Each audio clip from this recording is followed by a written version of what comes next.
Comenzamos, ¿ah? Muy bien, tal vez hoy terminemos unos 10 minutos antes la sesión, porque tengo que salir volando, pero bueno, vamos a tratar de llegar, ya es la penúltima clase de esto, y además nos queda ya una, ¿no? De historia de México, ya para empezar con la parte que falta un poco de literatura, y ya solamente vamos a empezar a hacer ejercicios y ejercicios, y nos falta física, también ya biología la terminamos, entonces ya nos falta física, pero ya vamos a empezar a mezclar, ¿no? Otra vez, así, puros ejercicios y muchos repasos. Muy bien.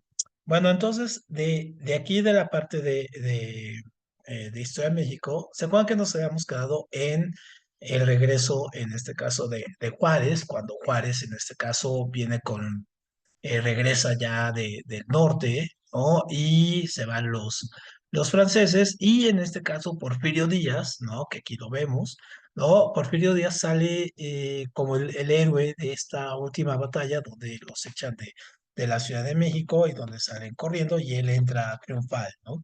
Entonces, obviamente, Porfirio Díaz acumula muchísimo poder que va a, bueno, pues la ambición del político, pues ya ya sin franceses, ya sin intervención, y con, en este caso, Juárez encumbrado, pero ya con Juárez con una visión un tanto dictatorial, se acuerdan que lo comentábamos en la sesión anterior, porque los historiadores, en este caso que estudian este periodo, se refieren a esta tentativa autoritaria de Juárez porque se necesitaba o afirman esta necesidad del hombre fuerte, ¿no? Que pudiera pacificar al país. Un poco el efecto de Santana en su momento, pero aquí Juárez, pues obviamente Juárez mucho más inteligente y con otra perspectiva, pero con esta cuestión de es el hombre fuerte que va a pacificar, ¿no? Que va a pacificar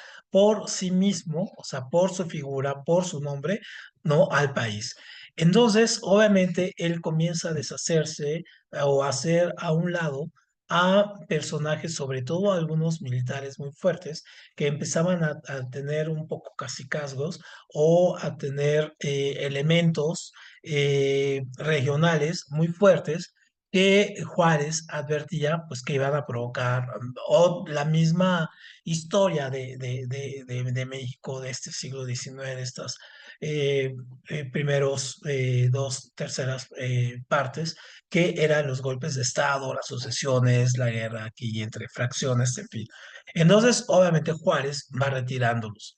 A uno que le pide, en este caso, el que pues si bien mantenga su puesto, pero que se retire en este caso de estar haciendo política en contra, pues es a Díaz, ¿no? Entonces Díaz, pues obviamente, pues no era una pieza fácil, no era un personaje que le pudieras decir, bueno, ya le cumpliste al país, bueno, ya, gracias, y vete a tu casa, ¿no?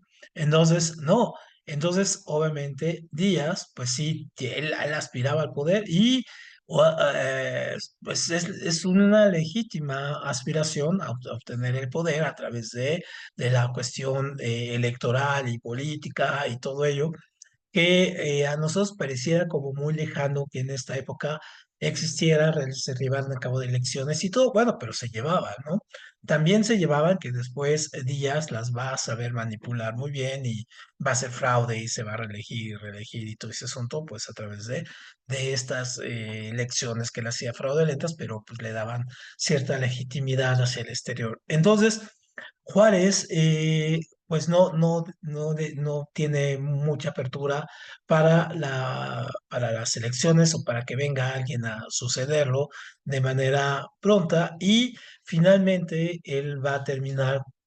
La única manera de dejar el poder es cuando muere, ¿no? Entonces, cuando muere, sube al poder el que fungía como, o era un civil, ¿no? No era militar, que fungía en este caso como su vicepresidente, ¿no? Y entonces, que es Lerdo de Tejada. Y se acuerdan que Lerdo de Tejada, pues es el que hizo esta segunda ley de reforma, una de las más polémicas y que a la larga ha dejado problemas a la actualidad todavía. Muchos de los problemas que hay en comunidades indígenas, por ejemplo, o pueblos originarios, se deben a esta ley de Lerdo de Tejada de quitarle la tierra a estas comunidades, no nada más a la iglesia, también se las quita a estas comunidades para dárselas a otros hacendados que pudieran producirlas o echarlas a andar, ¿no? Como en la concepción de estos liberales de la época. Entonces, obviamente, Leo de Tejada asume el poder de manera provisional y cuando se hacen elecciones, en este caso, él se piensa o le sale como con una bandera de volverse a elegir, un poco siguiendo la escuela aquí de Juárez, que también venía de reelección en reelección, y es cuando sale, en este caso, Díaz, ¿no? Y entonces Díaz, que estaba retirado ahí en la ciudad en este caso, Tustepec, ¿no? Ahí en Oaxaca.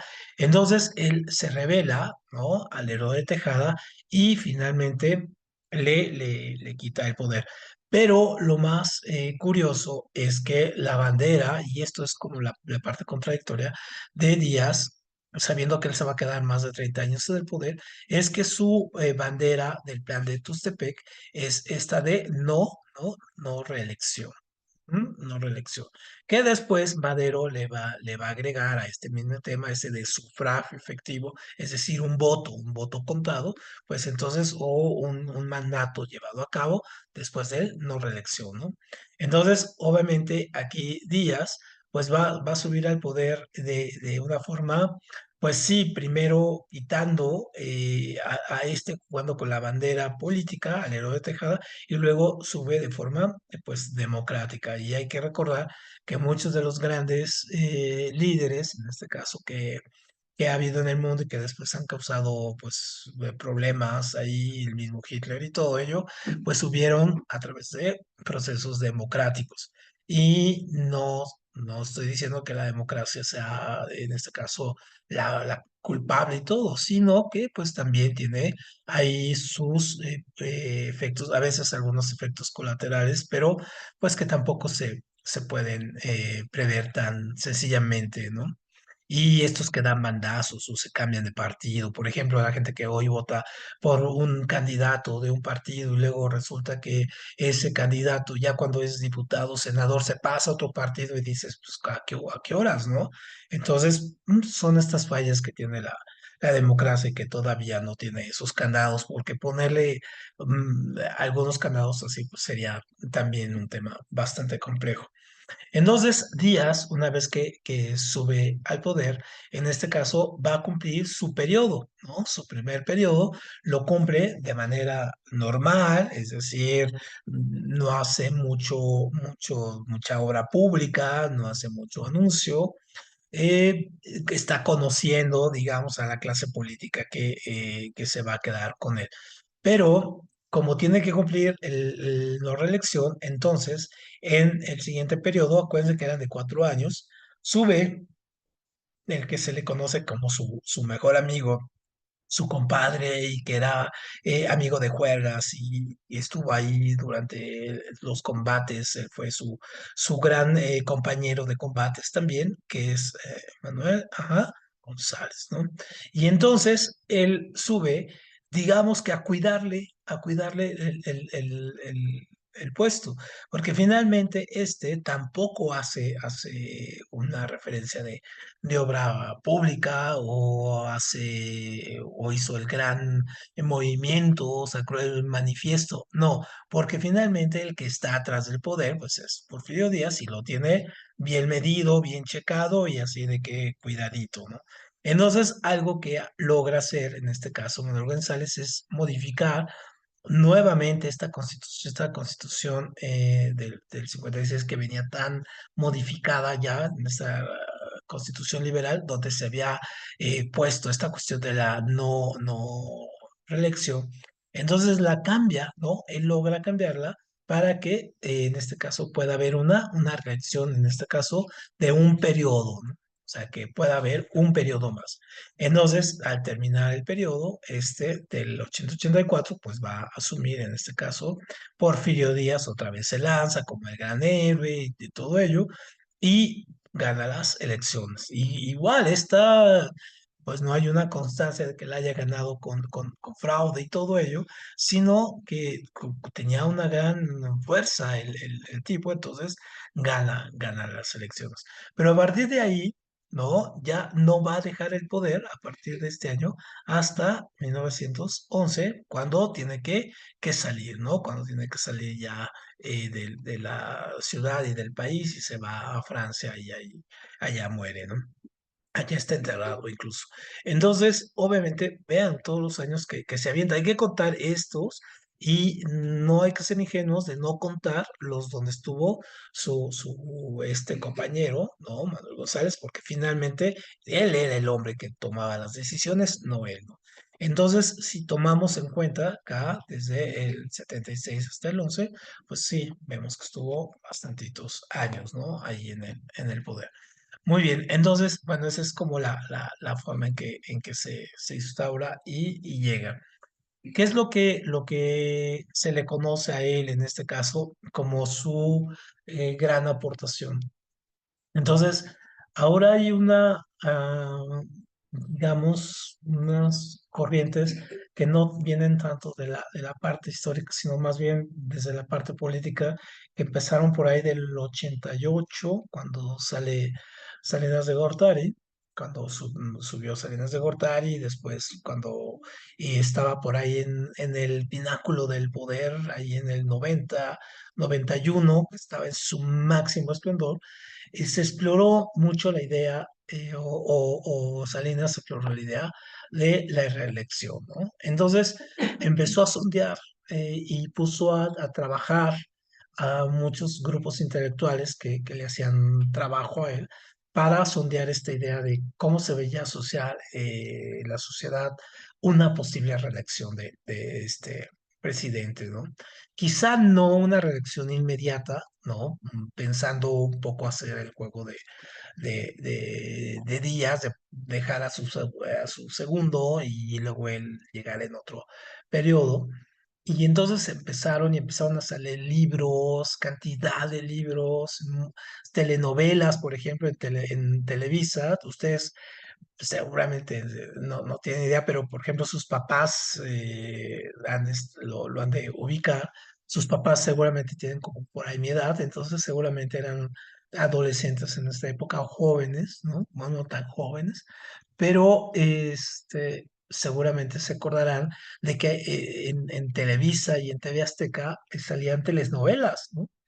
Anteriormente, sobre Porfirio Díaz, anteriormente, esto es muy curioso, pero por ejemplo, por los años 50 se había hecho una telenovela que fue muy famoso, que se llamó El Carruaje, en blanco y negro, que fue de estas novelas históricas vean cómo cambió el patrón, ¿no? Que en la época de los gobiernos revolucionarios, lo vamos a ver, mandan a hacer una novela sobre Benito Juárez, ¿no? Para realzar la figura de Benito Juárez. Pero eran los gobiernos así de López Mateos, ¿no? De Miguel Alemán. Entonces querían evocar, ¿no? A este héroe. Y entonces la novela que fue muy famosa en los años 50, 60, pues era de esas larguísimas, pero veíamos ahí toda la historia de Juárez y peleando contra todos estos malos franceses y luego con Díaz y todo ello. Pero el cambio se da cuando entonces en los 80, finales de los 80, se empiezan a poner, por ejemplo, estas novelas, pero ahora, y novelas históricas, o sea, escritas, y novelas televisadas, ¿no? Algunas obras de teatro incluso, sobre Porfirio Díaz, ¿no? Entonces, a la fecha, pues hay debates muy interesantes sobre qué tanto correspondía a las circunstancias de su época, lo que hizo Porfirio Díaz, qué tanto fue un dictador, qué tanto fue el gran malo de la historia, qué dejó de bueno para el país, o si dejó algo bueno, si dejó algo malo. En fin, pero se ha abierto un debate muchísimo más intenso, ¿no? Más basado en algunos datos, en datos históricos, en elementos más concretos, más que el mero rollo ideológico, porque ahora estamos enfroscados mucho en esta parte ideológica o ese manejo ideológico de la historia, que no es nuevo, siempre se ha hecho, pero digamos ahora lo vemos muy recrudecido, ¿no? Y entonces así, por ejemplo, hay algunas páginas de Facebook o de Twitter o de las redes sociales, por ejemplo, que se dedican a ensalzar a este personaje y hay otras que se dedican, pues obviamente, a denostarlo. Entonces, ahí se muestra todavía esa división. Es muy curioso porque nadie toma, por ejemplo, personajes tan nefastos como Victoriano Huerta como bandera o héroe o vamos a revisar y vamos a hacer que a este nuestro héroe, ¿no? Pero, o sea, no se toma porque fue demasiado, también demasiado infame. Pero no dudo que alguien por ahí, en estos sueños balines que hay de los políticos que digan, no, es que debería de existir en este momento un hombre como este Victoriano Huerta y que quite a este que está en el palacio y todo. O sea, pues, seguramente ha de haber alguien que lo piense, ¿no? Muy bien, pero entonces, este es el contexto porque Porfirio Díaz entonces tiene estos claroscuros, ¿no?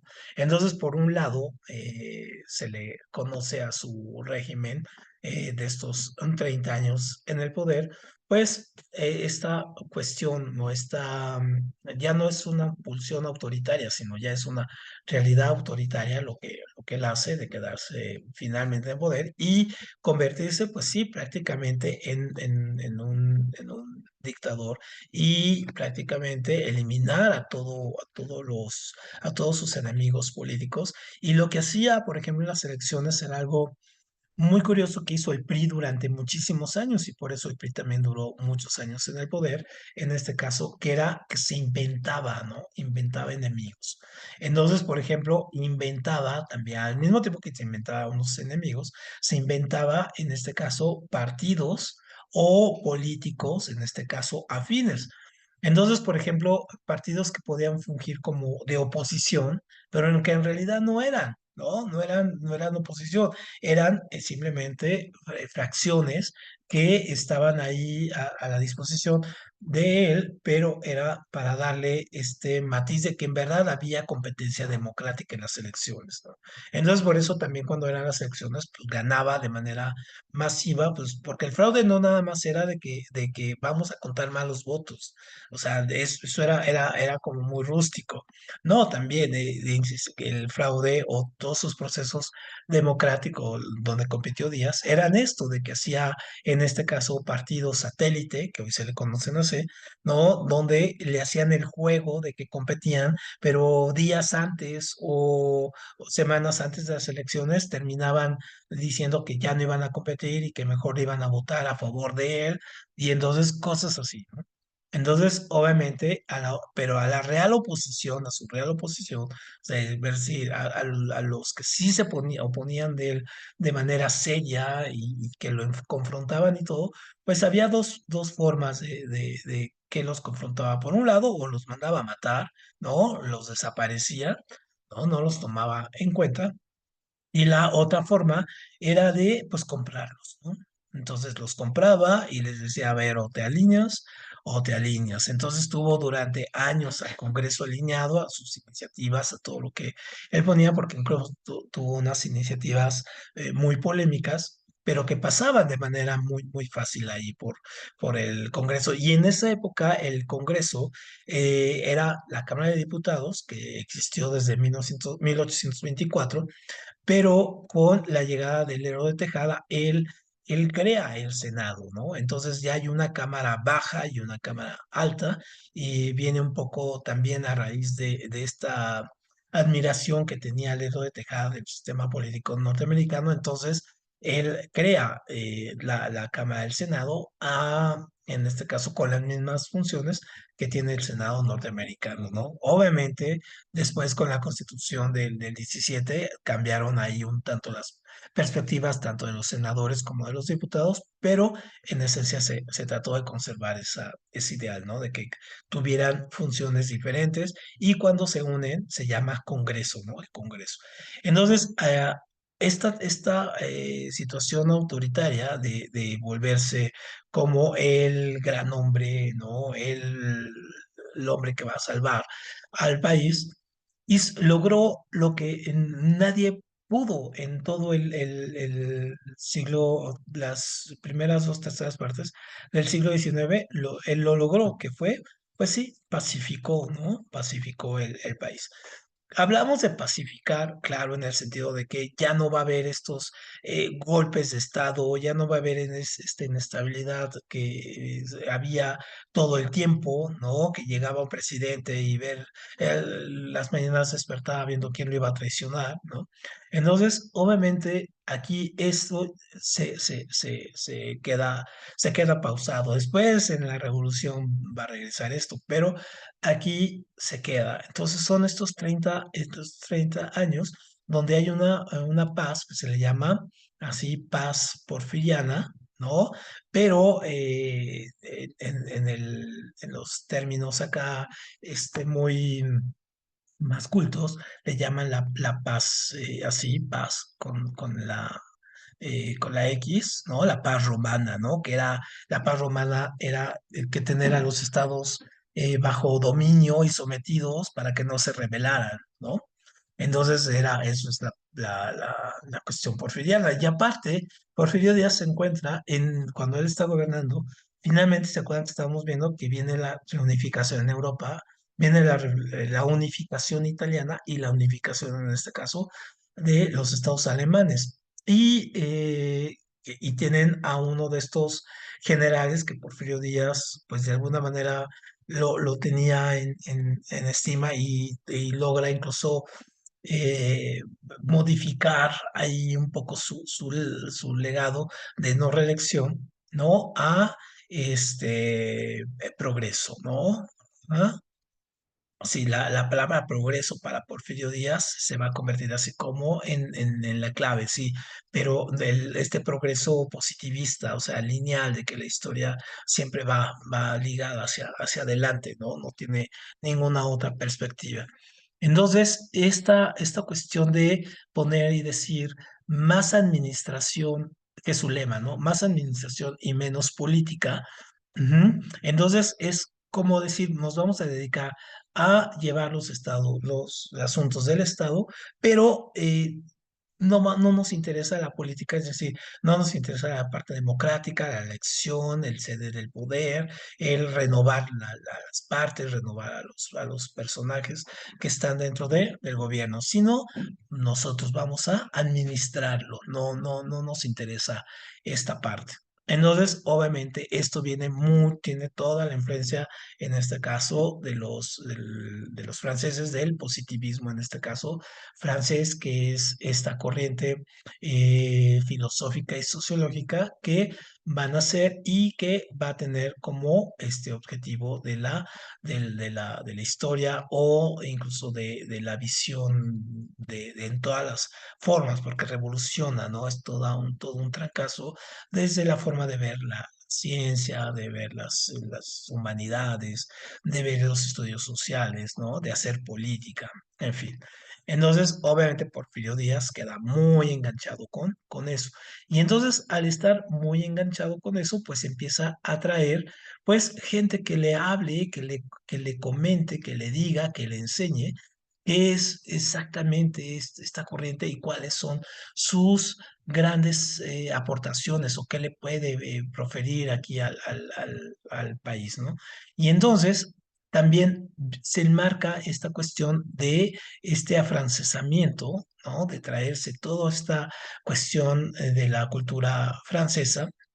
Se enmarca en una disputa, ¿no? Que también se da en otros lugares de América Latina acerca de qué identidad, ajá, cobra en este caso en los latinoamericanos. Es decir, qué identidad, de dónde puede fundar una identidad nacional.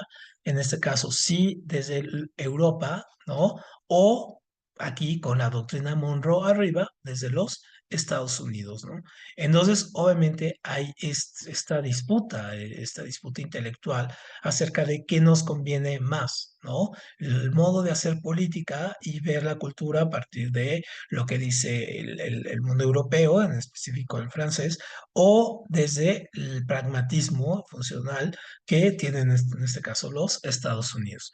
Entonces, México se ve enmarcado en ese problema y tanto así va a ser esta cuestión, que el mismo Porfirio Díaz, cuando ya poco al final de su periodo, va a entrar en este problema acerca de sí, ver a los Estados Unidos como uno de los, como el enemigo, ¿no? A vencer. Y entonces es cuando él marca esta famosa frase que mucha gente se quedó nada más con esa frase de pobre México, tan lejos de Dios y tan cerca de Estados Unidos, ¿no? Por la relación tan difícil que va a tener en este caso Porfirio Díaz. Y bueno, los gobernantes de Estados Unidos pues tampoco eran absolutamente de tontos y veían en este caso lo que sucedía con él y cuando les fue útil, pues lo mantuvieron, cuando ya no les fue útil, pues simplemente pues pues lo desecharon, ¿no? Y lo cambiaron por otro. Y otra de las cosas que hace, pues prácticamente enfundado en esto y enfundado ya que ya estaba la segunda revolución industrial en Europa, ¿no? Ya no nada más hacían máquinas de recoger algodón, ¿no? O de las locomotoras y todo, no, ya estamos aquí en la parte de ver la parte energética, ¿no? De poner los ferrocarriles, de poner en este caso caminos, la electricidad y todo ello. Entonces, obviamente, él abre al capital extranjero, ¿no? Toda esta industria, por ejemplo, como la del petróleo, ¿no? Que estaba aquí, que había, se descubren pozos petroleros aquí, y entonces o de las minas, o la parte de la minería que ya venía desde la parte colonial, ¿no? Entonces la abre a nuevos inversores.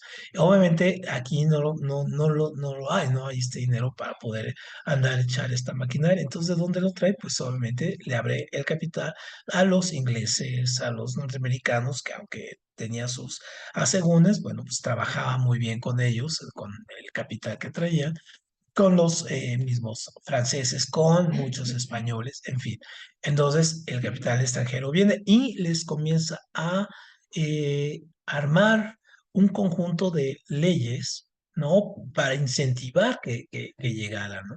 Entonces, ¿cuáles eran las leyes que les incentivaba? Por ejemplo, había una ley que se llamaba la ley de los espacios vacíos. ¿Mm? La ley de los espacios vacíos se refería a esto de que si tú llegabas a una tierra y veías que esa tierra no estaba siendo producida y que eran ahí tierras de alguien, pues tú podías tomarlas, podías reclamarlas para ponerlas a trabajar. ¿Mm? O un poco imagínense en esta cuestión de que ustedes están en una calle, están todas las casas construidas y hay un terreno vacío, un lote baldío ahí que nadie ocupa y que ustedes agarran y dicen yo lo quiero y lo reclamo y yo aquí voy a poner una tienda, ¿no? Y entonces, obviamente, las leyes protegían a esta persona que decía, yo quiero eso, y ahí fue mucho de la gandalle que hasta la fecha existe de tierras y de propiedades que todavía, algunas en pleitos centenarios, que todavía están ahí en tierras, por ejemplo, en tierras, por ejemplo, comunales, no estoy hablando aquí de la ciudad, ¿no? Aunque seguramente habrá algo también por aquí, pero por ejemplo, en Chihuahua, en Coahuila, en Nuevo León, en este caso, donde llegaron y prácticamente se agandallaban los espacios, ¿no? Y a los dueños originales o a los habitantes originales simplemente los despojaban de esas tierras. Entonces, lo que diría en palabras de Marx es esta apropiación originaria del capital, ¿no? Que recuérdense que también la parte de la tierra pues es capital. Entonces, obviamente, aquí es una de las cosas donde van a llegar empresas y van a hacer eso. Otra es la cuestión de los impuestos, ¿no? La cuestión de los impuestos es que prácticamente les cobra los impuestos en especie y las arcas públicas pues se llenan a partir de que echan a andar la máquina de hacer dinero, pero obviamente acuérdense que lo que decíamos, que no hay un respaldo en bienes, por ejemplo, materiales como oro, y entonces obviamente los precios son altísimos, pero también no hay, porque también no hay recaudación. ¿No? Entonces, una forma de incentivar, sí, vente a mi país, pon aquí tu empresa, tú te explota, genera empleos y pues ahí me das algo, ¿no? De lo que generes. Entonces, esas también eran leyes que estaban propuestas y que estuvieron ahí. Entonces, esto dio por consecuencia este punto, ¿no? O sea, sí hay crecimiento económico, pero son dos cosas diferentes. Una cosa es el crecimiento y otra cosa es el desarrollo. O sea, hay crecimiento económico en los índices, porque hay producción, sí, pero esos beneficios no bajan a la sociedad o a los trabajadores. Incluso se crean situaciones, por ejemplo, como esto lo que se le llamó la tienda de raya. Ajá. La tienda de raya era donde se pagaba, incluso durante muchísimos años, yo recuerdo, por ejemplo, mi madre todavía decía, es que voy por mi raya, ¿no? O sea, su raya era su sueldo. Y entonces la tienda de raya era una situación donde tú trabajabas, por ejemplo, acuérdense que los horarios ahí eran hasta de 18 horas, ¿no? Entonces, haz de cuenta que tú trabajabas 18 horas un día y te pagaba, en este caso, con la mitad, con algo de dinero, en este caso, que no estaba ahí, pero sobre todo te daban, por ejemplo, arroz o azúcar y todo, y que cubría las 18 horas. Pero aparte te daban un extra, ¿no? Y ese extra quedaba como deuda, ¿no? Entonces ya me debes esto. Y te doy esto, pero esto me lo pagas después. Entonces, estas 18 horas a la larga iban disminuyendo a tal grado que lo único que le pagaban en este caso al trabajador le quitaban, más bien en lugar de pagarle, le pagaban lo de las deudas que ya iba acumulando y aparte estas deudas se pasaban en herencia, ¿no? O sea, moría el padre, pasaba al hijo, ¿no? O a la esposa, en fin. Entonces, esto de la tienda de rayas siempre fue como el monstruo, ¿no? De esto y se llevaba contabilidades totalmente chuecas, ¿no? No se contaban las horas, ¿no? Entonces, obviamente, este desarrollo social, pues si no hay. Aparte, si no hay impuestos, pues no puedes generar en este caso un impacto, por ejemplo, de que tengas seguridad, que tengas energía eléctrica o que tengas, por ejemplo, escuelas, ¿no? Porque eso se paga con los impuestos, ¿no? Que se distribuyen en eso. Entonces, lo que hacía Díaz, por ejemplo, él inaugura aquí la primera calle con luz eléctrica, ¿no? Que ya antes la luz eran ahí no sé, unas chimeneas ahí que le ponían un poco de petróleo y llegaban y la prendían, o aceite, y pasa al sistema eléctrico, ¿no? Que venía así como la gran innovación, en este caso en Estados Unidos, también se trajo el teléfono, que salía de ahí del castillo de Chapultepec, en fin. Entonces, vendía mucho esta imagen de que ya somos como, estamos desarrollando, estamos trayendo las cosas del primer mundo, bueno, del primer mundo no, de Europa y de lo que está pasando en el mundo, de esta revolución industrial, pero pues no bajaba, ¿no? O sea, como le decías a una comunidad, por ejemplo, en Chiapas o a otra allá en Hidalgo, ¿no? Que estaban ahí totalmente alejados del mundo, pues no, esto no les llegaba, ¿no? Entonces, obviamente, también era una cuestión muy ideológica y muy de imagen que tenía. Entonces, obviamente, esta situación en los 30 años, pues va a generar, pues sí, va a generar brotes de descontento entre los campesinos y los obreros. Y por un lado, los obreros tenían algunos tienen a sus líderes, que empiezan a leer a escritores, por ejemplo, ¿se acuerdan estos que decíamos, por ejemplo, siempre leen a Marx, pero se van más allá, se van un poco más con la parte radical, se van con la cuestión anarquista, ¿no? Y empiezan a surgir, en este caso, una serie de los hermanos Flores Magón, ¿m? Allá en Puebla, se vuelven los ideólogos prácticamente de el movimiento obrero, pero eso ya es hasta el siglo XX. Pero antes de que lleguen estos, ya hay brotes, en este caso, de los obreros por hacer, en este caso, o reunirse en sindicatos, que lo escuchaban que había algo llamado sindicato, pero no sabían qué era. Entonces lo empiezan a ver y dicen, ah, bueno, eso estaría bien, pero pues obviamente los patrones pues, los acallaban o los corrían, ¿no? O hacer pequeñas huelgas, pues bueno, era impensable, ¿no? El régimen de Díaz, las huelgas las reprimía. Entonces hubo dos huelgas, ¿no? La huelga en Río Blanco, en los textileros en Veracruz, y en Cananea, en este caso, ahí en el norte de Chihuahua, con los mineros, ¿no? Entonces, y las dos, por ejemplo, esta de Cananea, incluso el ejército de Estados Unidos manda un batallón a petición del dueño de la mina para que reprima a los mineros y todo esto con el consentimiento de Díaz, ¿no?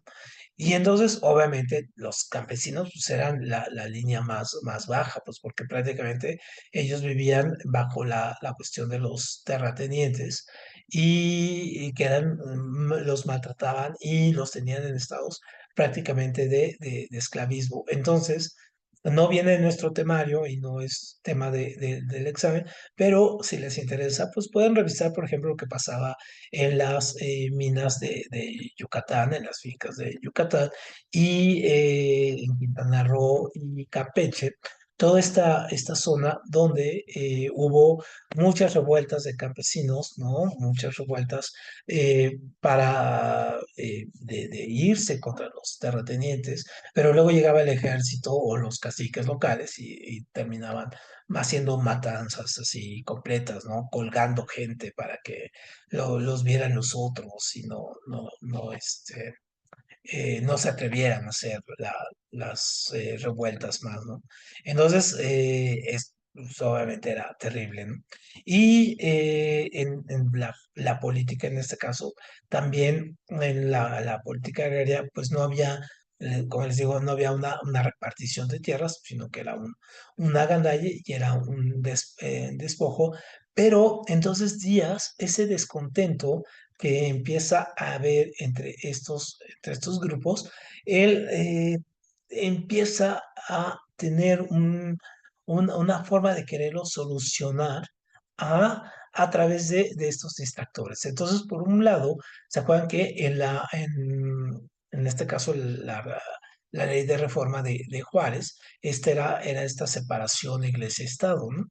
Entonces, Porfirio Díaz se da cuenta que la iglesia bien puede ser un aliado, ¿no? En lugar de ser un enemigo, pues la puede tener como aliado y entonces comienza a hacer una política de conciliación. Ojo, porque esto es pregunta de examen, ¿no? La política de conciliación. Entonces, otra vez se reabren las relaciones entre el Estado y la Iglesia, ¿no? Y el pontífice aquí ¿cómo les llaman? El arzobispo primado aquí vuelve ahí al castillo de Chapultepec, se entrevista con Porfirio Díaz y se hacen amigos y todo ese asunto y se abren templos y todo. Esto lo hace un poco con la idea de que, bueno, contrólalos, ¿no? O sea, que se abran los templos de nuevo, darles esperanza y todo este asunto por ahí.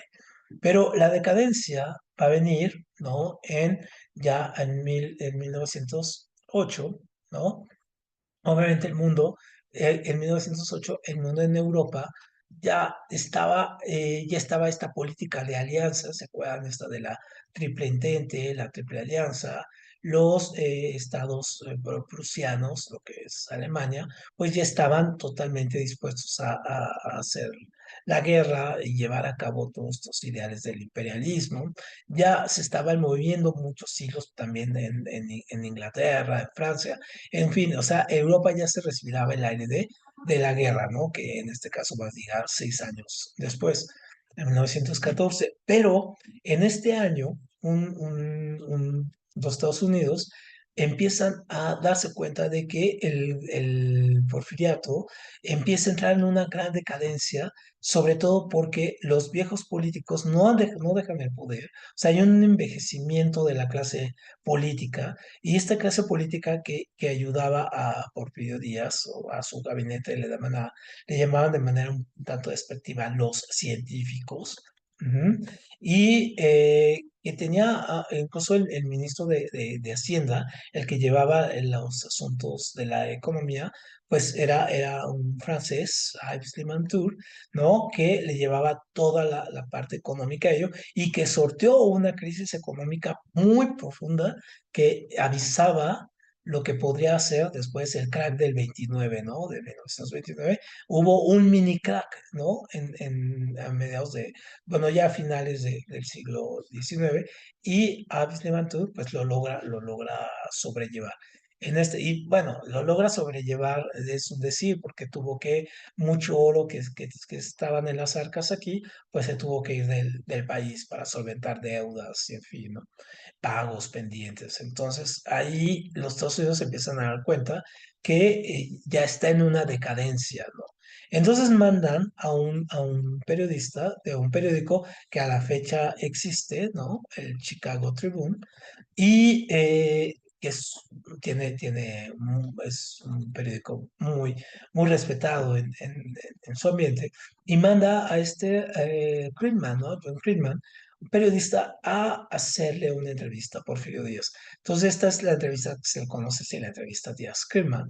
Y entonces aquí le pregunta, ¿no? Y con esto nos vamos a quedar. Para la siguiente clase le pregunta a Friedman que si México está preparado para la democracia, y Porfirio Díaz dice, pues que sí, que ya está preparado para la democracia, tanto así que él ya no se va a reelegir, ¿no? Que ya no se va a reelegir en el proceso de 1910. Entonces, esto lo toman prácticamente como una jugada, pues sí, una jugada bastante políticamente una jugada muy buena de Díaz, porque durante todos los años que él gobernó y con este envejecimiento de su clase política y todo, habían surgido nuevos liderazgos políticos en todo el país, no nada más en el norte, sino también en el sur, ¿no? Por ejemplo, Zapata, ¿no? Ya habían Orozco, ¿no? Habían surgido nuevos liderazgos que venían tanto sí, algunos sectores aburguesados, ¿no? Como Madero, por ejemplo, o Carranza, el mismísimo Zapata, ¿no? Que no era nada pobre, pero obviamente había liderazgos que estaban ahí sin salir. Cuando Díaz dice esto, es prácticamente como una orden, así de un banderazo de salida para la sucesión presidencial. Algo muy parecido a lo que vivimos en la actualidad cuando dijo López Obrador que ya tenía sus corcholatas y que esas corcholatas ya iba a ser el presidente. Entonces, un poco similar, porque entonces empiezan a salir estos liderazgos y entonces que estaban ocultos y entonces Díaz sabe por dónde va a llegar el golpe. Entonces, en 1910 va a haber elecciones en las cuales Porfirio Díaz hace un fraude que es documentado. Ahí sí utilizó todas las armas, desde quemar boletas, ojo, no nada más votaban hombres, y unos hombres tenían que tener ciertas características para poder votar, las mujeres no votaban, y los hombres que votaban, pues tenían que tener algunas características, por ejemplo, como pertenecer a cierto sector económico. Los campesinos prácticamente tenían el derecho al voto, pues no lo ejercían ni les interesaba, ¿no? O sea, no iban, no tenían una cultura política, entonces pues, prácticamente no iban. Un poco más aguerridos eran los obreros, ¿no? Que incluso formaron un partido político con los Flores Magón, que es el Partido Liberal Mexicano. Pero entonces Díaz pues va a dar el golpe de Estado, un golpe de Estado, perdón, un fraude que le va a provocar después la caída por parte de Madero, ¿no? Madero va a venir y lo va a tumbar. Pues bueno, nos vamos a quedar hoy aquí con esto y el próximo semana creo que ya terminamos y esto es como la parte completa del porfiriato, pues aquí son 30 años, ¿no? Más de 30 años, entonces obviamente nos merece una clase completa. Pues nos vemos entonces el próximo martes. El martes retomamos la clase de mate, ya está el material y ya está todo listo para retomar y poder hacer algunas aclaraciones, dudas y todo este asunto, porque ya entramos en la parte final. ¿Sale? Muy bien, pues buenas tardes. Luis, ¿te puedes quedar tantito? Sí, Ok, claro. bueno, nos vemos en todos Hasta luego. y gracias a ustedes. Permíteme, Luis, déjame quitar esto. Permíteme aquí. ¿Cómo está tu mamá, Luis? Bien, ya está mejor. ¿Está mejor? Sí. Qué bien, qué bien. Sí, sí la vio complicada, ¿verdad? Ah, sí, se le costó un poquito adaptarse a estos mesecitos que Ujú, ha estado en la casa, ujú, porque pues obviamente le quitaron varias cosas que y varias cosas que podía hacer antes, ya no las puede hacer ujú. actualmente. Imagino. Entonces, como que sí le cuesta, pero como que ahí va acostumbrándose. Perfecto. Oye, Luis, quiero comentarte algo. Fíjate que estoy en la parte de subir mucho material al OpenTest. Ujú. Mucho, o sea, tengo aquí, pero me rebasa la cantidad de cosas que hay que hacerle, ¿no? Antes, sobre todo porque ya les puede servir. Entonces pensé, sí, ay, déjame terminar aquí la grabación.